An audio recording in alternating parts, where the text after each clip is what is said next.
الحمد لله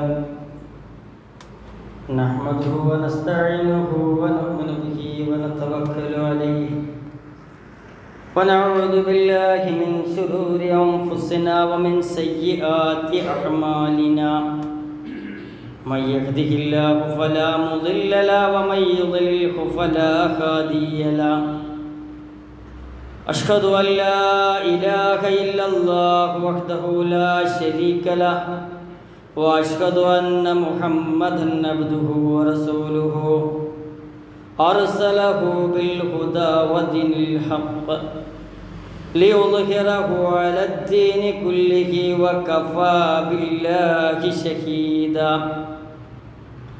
اللهم صل على محمد وعلى آل محمد كما صليت على إبراهيم وعلى آل إبراهيم إنك حميد مجيد اللهم بارك على محمد وعلى آل محمد كما باركت على إبراهيم وعلى آل إبراهيم إنك حميد مجيد أما بعد فإن خير الكلام كلام الله وخير الهدي هدي محمد صلى الله عليه وسلم وشر الأمور محدثاتها وكل محدثة بدعة وكل بدعة ضلالة وكل ضلالة في النار يا أيها الإخوان والأخوات أوصيكم وإياي أولا بتقوى الله أعوذ بالله من الشيطان الرجيم بسم الله الرحمن الرحيم يا أيها الذين آمنوا اتقوا الله حق تقاته ولا تموتن إلا وأنتم مسلمون ഏറ്റവും സ്നേഹം നിറഞ്ഞ സത്യവിശ്വാസികളെ സത്യവിശ്വാസിനികളെ സഹോദരി സഹോദരന്മാരെ, അല്ലാഹു റബ്ബുൽ ഇസ്സത്തിൻ്റെ വിധിവിലക്കുകൾക്കനുസരിച്ച് ജീവിതത്തെ ക്രമീകരിക്കണമേ എന്ന് എന്നോട് തുറന്ന് നിങ്ങളോട് ഉപദേശിക്കുകയാണ്, വസിയത്ത് ചെയ്യുകയാണ്. ഈ ലോകത്തൊരു മനുഷ്യന് ലഭിച്ച അനുഗ്രഹങ്ങളിൽ ഏറ്റവും വലിയ അനുഗ്രഹം അയാൾ മുസ്ലിമാവുക, ഇസ്ലാം ദീൻ അയാളിൽ ഉണ്ടാവുക എന്നതാണ്. ഇസ്ലാം പൂർണ്ണമാണ്, സമ്പൂർണ്ണമാണ്. ഇസ്ലാമിനെ പോലെ പൂർണ്ണമായ ഒരു മതം ഈ ലോകത്തില്ല തന്നെ. അള്ളാഹു നൽകിയ ഈ ദീൻ അത് അങ്ങേയറ്റം പൂർണ്ണവും അന്യൂനവുമാണ്. അതിലേക്കിനി പുതുതായി ഒന്നും കൂട്ടിച്ചേർക്കാനോ ഒഴിവാക്കാനോ ആർക്കും അവകാശമില്ല. ദീനിലൊരു പുത്തനാചാരം കൊണ്ടുവരികയും അത് സഹാബത്തിന് പരിചയമില്ലാതിരിക്കുകയും മഹാനായ നബി കരീം സല്ലല്ലാഹു അലൈഹി വസല്ലം അത് പഠിപ്പിക്കാതിരിക്കുകയും ചെയ്തിട്ടുണ്ടെങ്കിൽ ആ ദീനിൽ വന്ന മാലിന്യമാണത്. ആ മാലിന്യത്തെ പുറന്തള്ളുക എന്നത് ഒരാളുടെ ഇസ്ലാമിനെ നന്നാക്കാനുള്ള ഏറ്റവും വലിയ പ്രവൃത്തിയാണ്.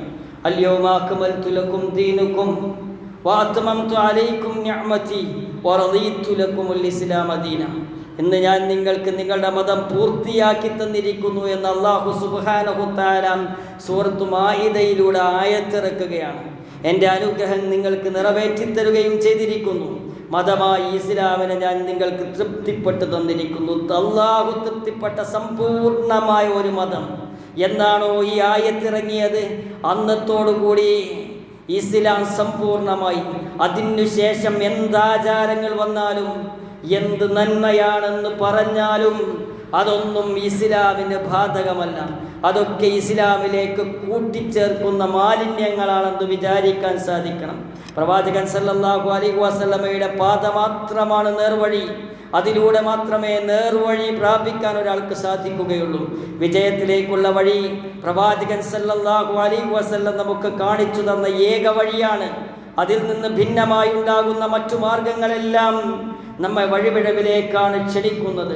വഅന്ന ഹാദാ സിറാത്തി മുസ്തഖീമൻ ഫത്തബിഊഹു വലാ തത്തബിഉസ് സുബ്ല ഫതഫറഖ ബികും അൻ സബീലിഹി ദാലികും വസ്സാകും ബിഹി ലഅല്ലകും തത്തഖൂൻ. ഇതത്രേ എൻ്റെ നേരായ പാത, നിങ്ങളത് പിന്തുടരുക. മറ്റു മാർഗങ്ങളെ നിങ്ങൾ പിന്തുടരരുത്. അവയൊക്കെ അവൻ്റെ അള്ളാഹുവിൻ്റെ മാർഗത്തിൽ നിന്ന് നിങ്ങളെ ചിതറിച്ച് കളയും. നിങ്ങൾ സൂക്ഷ്മത പാലിക്കുവാൻ വേണ്ടി അവൻ നിങ്ങൾക്ക് നൽകിയ ഉപദേശമാണിത്. എന്താണ് സമുദായം ഇങ്ങനെ ഐക്യമില്ലാതെ പ്രവർത്തിക്കുന്നത്? എന്തിനാണ് കുറേ വിഭാഗീയതകൾ? അതിൽ നിന്ന് മനുഷ്യന് രക്ഷപ്പെടണോ ഒരൊറ്റ മാർഗമേയുള്ളൂ. അള്ളാഹുവിൻ്റെ റസൂൽ സല്ലല്ലാഹു അലൈഹി വസല്ലം പഠിപ്പിച്ചു തന്ന, സഹാബത്ത് റളിയല്ലാഹു അൻഹും ജീവിച്ച് കാണിച്ചു തന്ന ആ 3 നൂറ്റാണ്ടിലെ പണ്ഡിതന്മാർ നമുക്ക് പറഞ്ഞു തന്ന ദീനിൽ ഉറച്ചു നിന്നാൽ മുസ്ലിം സമുദായം മുഴുവൻ ഒറ്റക്കെട്ടാവും. ആ 3 നൂറ്റാണ്ടിന് കഴിഞ്ഞ് ഷിയാക്കളും ഖവാരിജുകളും കൊണ്ടുവന്ന ആ ഒരു ദീനിൽ കൊണ്ടുവന്ന മാലിന്യങ്ങൾ സ്വീകരിക്കുന്നത് കൊണ്ടാണ് ഇന്ന് കേരളത്തിലെ ഭിന്നത, ഈ ഇന്ത്യയിലെ ഭിന്നത, ഈ ആഗോളതലത്തിലെ ഇസ്ലാമിൻ്റെ ഭിന്നത വന്നത് ഷിയാക്കൾ ജൂദായിസം കടത്തിക്കൂട്ടാൻ ഇസ്ലാമിനെ ഉപയോഗിച്ചത് കൊണ്ടാണ്. ഇസ്ലാമിനെ തകർക്കാൻ കഴിയാത്തത് കൊണ്ട്. നബി സല്ലല്ലാഹു അലൈഹി വസല്ലം കൽപ്പിച്ചവ സ്വീകരിക്കുക, വിലക്കിയവ വർജിക്കുക. അതുമാത്രം മതി ഒരാളിലെ ഇസ്ലാമിനെ നന്നാക്കാൻ. ഒരു സമൂഹത്തിലെ ഇസ്ലാം നന്നാകണമെങ്കിൽ നബി സല്ലല്ലാഹു അലൈഹി വസല്ലം കൽപ്പിച്ചത് സ്വീകരിക്കുകയും വിലക്കിയവ വർജിക്കുകയും ചെയ്താൽ മതി. ദീനിൽ പ്രവാചകൻ കൊണ്ടുവന്ന കാര്യങ്ങൾ മാത്രമാണ് നമുക്ക് മാതൃക. അതിന് വിരുദ്ധമായി പ്രവർത്തിക്കുന്നവർ കഠിനമായ ശിക്ഷയെ ഭയപ്പെടേണ്ടതുണ്ട്. വമാ ആതാകുമുർ റസൂലു ഫഖുദൂഹു വമാ നഹാകും അൻഹു ഫന്തഹൂ വത്തഖുല്ലാഹ ഇന്നല്ലാഹ ശദീദുൽ ഇഖാബ്. നിങ്ങൾക്ക് റസൂൽ നൽകിയതെന്തോ അത് നിങ്ങൾ സ്വീകരിച്ചു കൊള്ളുക. എന്തൊന്നിൽ നിന്ന് അദ്ദേഹം നിങ്ങളെ വിലക്കിയോ അതിൽ നിന്ന് നിങ്ങൾ ഒഴിഞ്ഞു നിൽക്കുകയും ചെയ്യുക. നിങ്ങൾ അല്ലാഹുവെ സൂക്ഷിക്കുകയും ചെയ്യുക. തീർച്ചയായും അല്ലാഹു കഠിനമായി ശിക്ഷിക്കുന്നവനാണ്. മതാചാരമായി ആരെന്ത് കൽപ്പിച്ചാലും അതിൽ പ്രവാചകൻ സല്ലല്ലാഹു അലൈഹി വസല്ലമയുടെ നടപടിക്രമം എന്തായിരുന്നു? സലഫുകളുടെ വിചാരം എന്തായിരുന്നു? സലഫുകൾ ആ കാര്യത്തിന് എന്ത് തെളിവാണ് സ്വീകരിച്ചത്? ഇത് ചിന്തിക്കുന്ന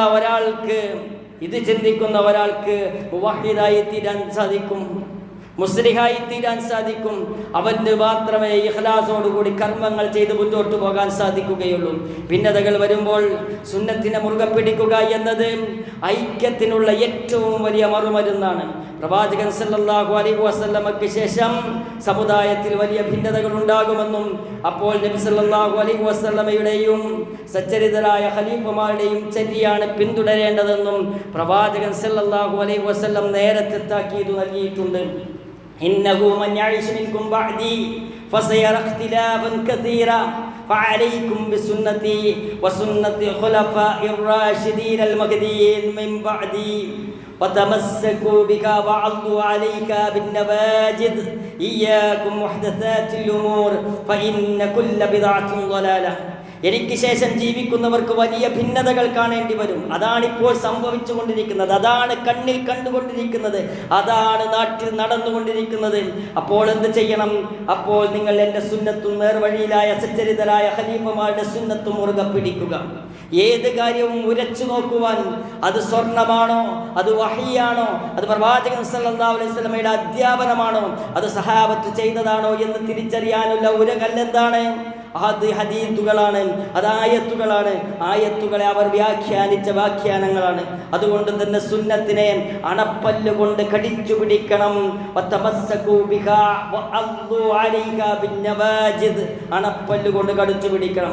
ദീനിൽ പുതുതായി ഉണ്ടാക്കപ്പെടുന്ന കാര്യങ്ങളെ നിങ്ങൾ സൂക്ഷിക്കുക. കാരണം എല്ലാ പുതുതായി ഉണ്ടാക്കപ്പെട്ടതും ബിദ്അത്താണ്. റസൂലുള്ളാഹി സ്വല്ലല്ലാഹു അലൈഹി വസല്ലമയുടെ കാലത്തില്ലാത്തത്, ആ 3 നൂറ്റാണ്ടിലില്ലാത്ത എന്ത് കാര്യമായാലും അത് കണ്ണടച്ച് മുസ്ലിം സമുദായം പറയും അത് ദീനിലേക്ക് കടത്തിക്കൂട്ടിയതും ബിദ്അത്തുമാണ്. അത് പ്രതിഫലം ലഭിക്കുകയല്ല, അത് ചെയ്താൽ ശിക്ഷ ലഭിക്കുകയാണ് ചെയ്യുക.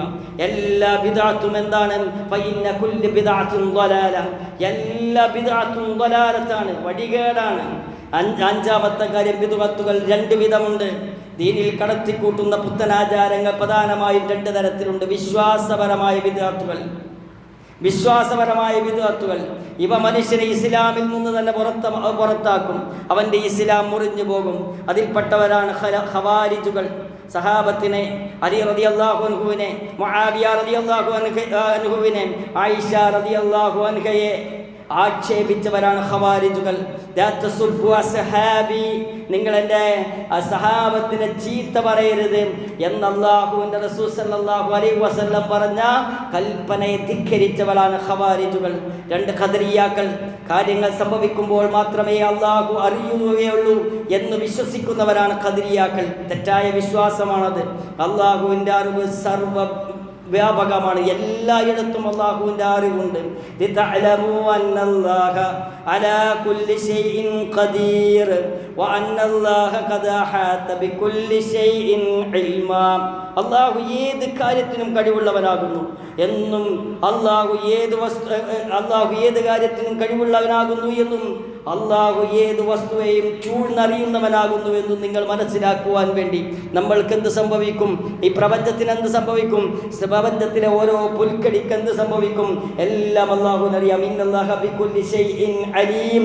തീർച്ചയായും അല്ലാഹു എല്ലാം അറിയുന്നവനാകുന്നു. ആ വിശ്വാസത്തിനെതിരാണ് ഈ ഖദരിയാക്കളുടെ വിശ്വാസം.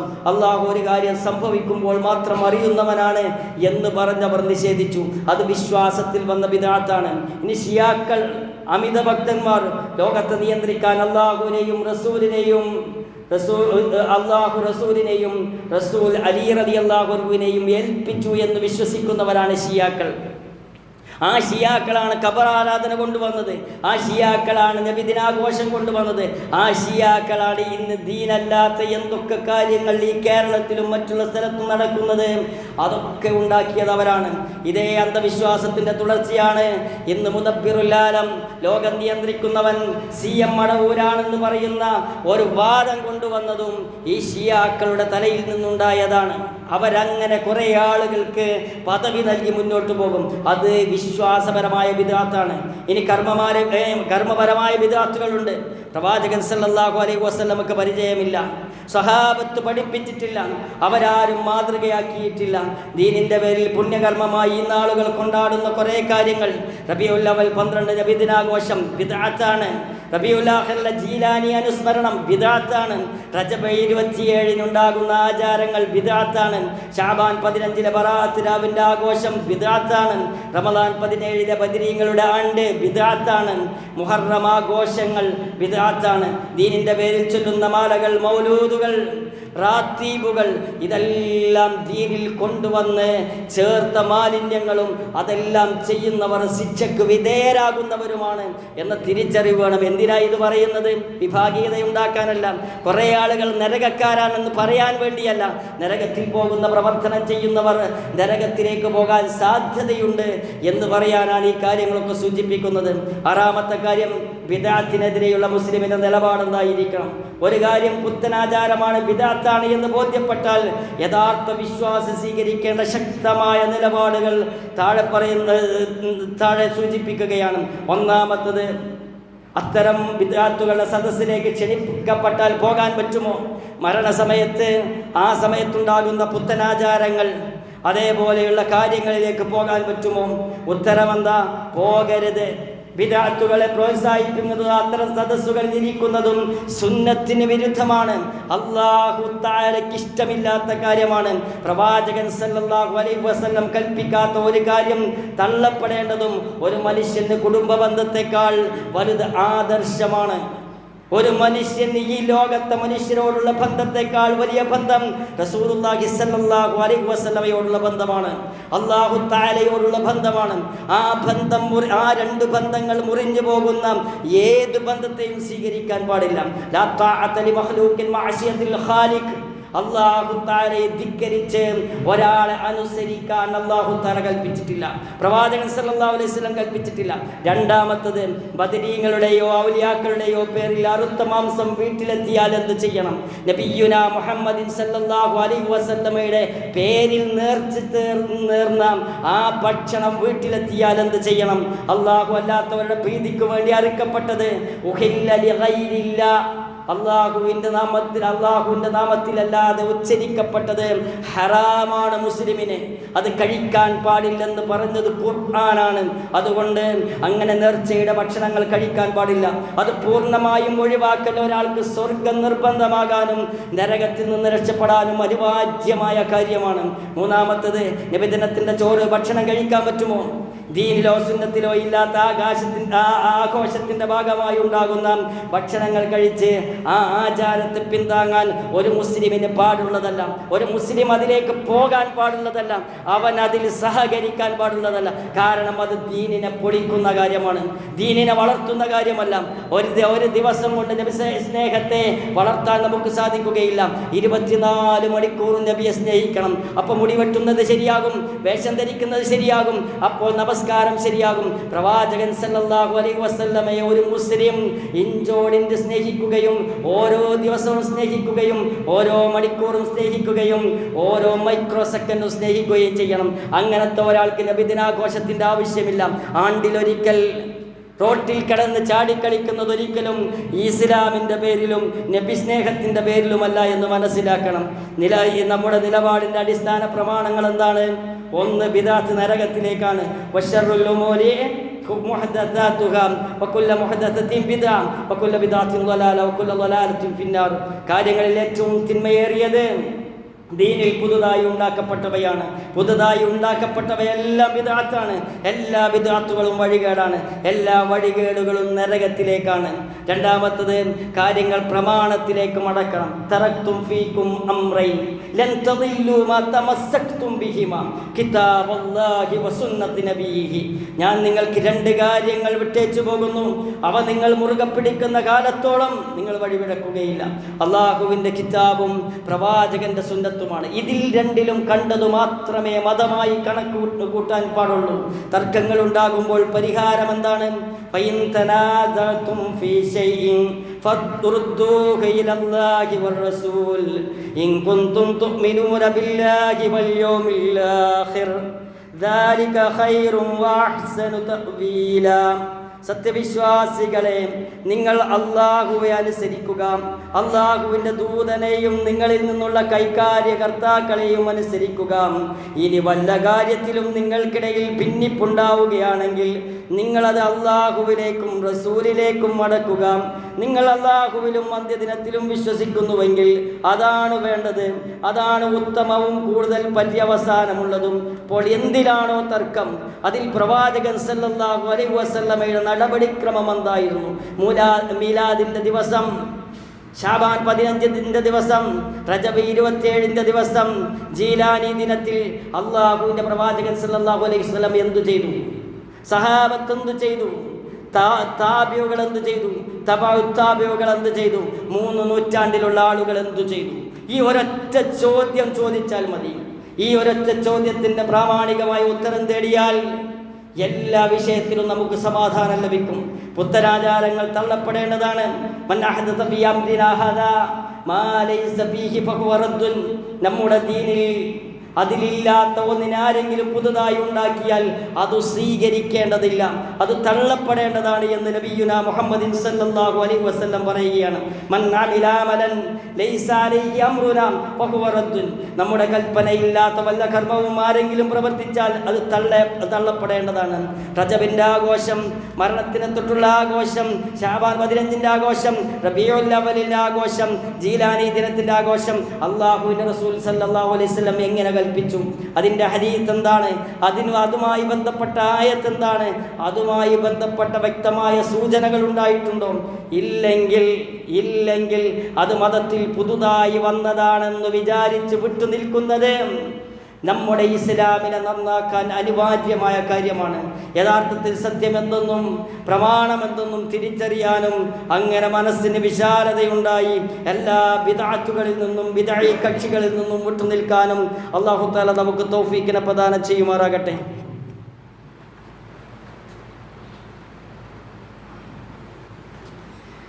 ബിസ്മില്ലാ അൽഹംദുലില്ലാ വസ്സലാത്തു വസ്സലാമു അലാ റസൂലില്ലാ വഅലാ ആലിഹി വസഹ്ബിഹി അജ്മഈൻ അമ്മാ ബഅദ്. ഒരിക്കൽ കൂടി റബ്ബിനെ സൂക്ഷിച്ചു ജീവിക്കണമേ എന്ന് എന്നോടും തുടർന്ന് നിങ്ങളോട് ഉപദേശിക്കുകയാണ്, വസിയത്ത് ചെയ്യുകയാണ്. ബിദ്അത്ത് ചെയ്യുന്ന ആളുകളുടെ ഏറ്റവും വലിയ ന്യായം അത് നല്ലതല്ലേ? ഈ വാദത്തിന് സഹാബത്ത് മറുപടി പറയുന്നുണ്ട്. മലയും മൗലൂദും ചൊല്ലുമ്പോൾ ഇതൊക്കെ നല്ല കാര്യമല്ലേ, ദിക്റല്ലേ എന്ന് ചിലർ ചോദിക്കാറുണ്ട്. എന്നാൽ ഇബാദത്തുകൾ പ്രവാചകൻ സല്ലല്ലാഹു അലൈഹി വസല്ലം കാണിച്ചു തന്ന രൂപത്തിലേ ചെയ്യാവൂ എന്ന് സഹാബത്ത് പഠിപ്പിക്കുന്നുണ്ട്. ഒരാൾ ഇബ്നു ഉമർ റളിയല്ലാഹു അൻഹുവിൻ്റെ അരികിലിരുന്ന് തുമ്മിയപ്പോൾ അൽഹംദുലില്ലാഹ് വസ്സലാമു അലാ റസൂലില്ലാഹ്, അല്ലാഹുവിന് സ്തുതി, പ്രവാചകന് രക്ഷയുണ്ടാകട്ടെ എന്ന് പറഞ്ഞു. അപ്പോൾ ഇബ്നു ഉമർ റളിയല്ലാഹു അൻഹു പറഞ്ഞു, ഞാൻ പറയുന്നു അൽഹംദുലില്ലാഹ് വസ്സലാമു അലാ റസൂലില്ലാഹ് എന്ന്. പക്ഷേ ഇങ്ങനെയല്ല പ്രവാചകൻ ഞങ്ങളെ പഠിപ്പിച്ചത്. തുമ്മിയാൽ അൽഹംദുലില്ലാഹ് അലാ കുല്ലി ഹാൽ, എല്ലാ അവസ്ഥയിലും അല്ലാഹുവിനാണ് സ്തുതി എന്ന് പറയാനാണ് നബി സല്ലല്ലാഹു അലൈഹി വസല്ലം പഠിപ്പിച്ചത്. ഇവിടെ സ്വലാത്ത് വിരോധിക്കുകയല്ല, അവിടുത്തെ സ്വലാത്തിനെ മായ്ച്ചു കളയുകയല്ല.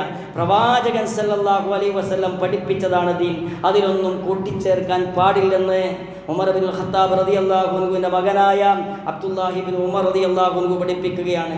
ബിദ്അത്തുകൾ വർദ്ധിക്കുന്ന കാലമാണ്. ഹുദൈഫത്തുൽ യമാൻ റളിയല്ലാഹു അൻഹു പറയുന്നുണ്ട്, അദ്ദേഹം 2 കല്ലുകൾ എടുത്തിട്ട് ഒന്നിന്മേൽ വെച്ചു. അപ്പോൾ അതിൻ്റെ ഇടയിൽ ഒരു ധാര ഉണ്ടായി. ഈ 2 കല്ലുകൾക്കിടയിലൂടെ വരുന്ന വെളിച്ചം നിങ്ങൾ കാണുന്നുണ്ടോ എന്ന് സദസ്യരോട് ചോദിച്ചു. അവർ പറഞ്ഞു, വളരെ കുറഞ്ഞ വെളിച്ചമേ കാണുന്നുള്ളൂ. അദ്ദേഹം പറഞ്ഞു, എൻ്റെ ആത്മാവ് ആരുടെ കയ്യിലാണോ അവൻ തന്നെയാണ് സത്യം. ബിദ്അത്തുകൾ ഇപ്രകാരം പ്രത്യക്ഷപ്പെടും, ചെറിയതായി പ്രത്യക്ഷപ്പെടും. ഒടുവിൽ സത്യത്തിൽ നിന്ന് ഈ വെളിച്ചത്തിൻ്റെ അത്ര മാത്രമേ ബാക്കിയുണ്ടാവുകയുള്ളൂ. ഈ വെളിച്ചത്തിൻ്റെ അത്ര സത്യം ബാക്കിയാവുകയും ഈ കല്ലിൻ്റെ അത്ര ബിദ്അത്ത് കൂടുകയും ചെയ്യുന്ന ഒരു കാലമുണ്ടാകും എന്നാണ് അദ്ദേഹം സൂചിപ്പിച്ചത്. ബിദ്അത്തുകൾ ജനങ്ങൾക്കിടയിൽ വ്യാപിക്കും. അങ്ങനെ അതിൽ നിന്ന് ഏതെങ്കിലും ഒന്ന് ബിദ്അത്താണെന്ന് ആരെങ്കിലും പറഞ്ഞുപേക്ഷിച്ചാൽ, ഇതാ ഇവൻ സുന്നത്ത് ഉപേക്ഷിച്ചിരിക്കുന്നു, ഇവന് ദീൻ ഉപേക്ഷിച്ചിരിക്കുന്നു, ഇവന് ദീനിനെതിരെ നിൽക്കുന്നു എന്ന് പറയുന്ന ഒരു കാലം വരുമെന്ന് ഹുദൈഫത്തുൽ യമാൻ റളിയല്ലാഹു അൻഹു പറഞ്ഞു. അന്നത്തെ പണ്ഡിതന്മാരുടെ ദീർഘവീക്ഷണം അത്രയാണ്.